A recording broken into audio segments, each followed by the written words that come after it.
1. L'organisation comme une machine, vision mécaniste et rationalisée de l'organisation. Chaque composant a une fonction spécifique, comme un rouage dans une machine. Référence, Taylor, Weber. Application, gestion par objectif, planification, bureaucratie. Limite, peu adapté à des environnements instables ou innovants. 2. L'organisation comme un organisme. L'organisation s'adapte à son environnement, comme un être vivant. Double dimension, technique et humaine. Référence, École des relations humaines, Mayo, Maslow, approche systémique. Distinction, modèle mécaniste, environnement stable, versus modèle organique, environnement instable. Force, capacité d'adaptation, reconnaissance de l'interdépendance. 3. L'organisation comme un cerveau. Organisation vue comme un système de traitement d'informations. Concept clé, apprentissage, adaptation, intelligence distribuée.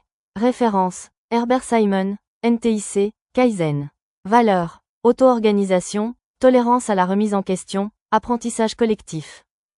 4. L'organisation comme une culture. Met l'accent sur les valeurs partagées, les rites, les croyances. L'organisation est un système de signification collective. Référence, anthropologie culturelle, entreprise japonaise. Utilité, cohésion interne, identité, levier de motivation et d'innovation. 5. L'organisation comme un système politique. L'organisation est un espace de jeu de pouvoir, d'intérêt et de conflit.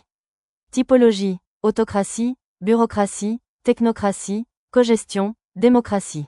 Référence, Crozier et Friedberg. Vision, unitaire, pluraliste ou radicale.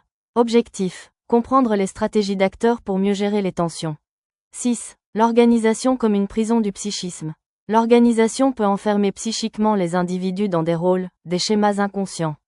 Référence, psychanalyse, Freud, Winnicott. Conséquences, résistance au changement, rigidité. Approche, explorer les dimensions inconscientes pour mieux piloter l'organisation. 7. L'organisation comme flux et transformation. Organisation vue comme un système dynamique en transformation constante. Référence, auto-organisation, chaos, complexité, Varela. Apport, théorie de l'autopoïèse, rétroaction, dialectique du changement.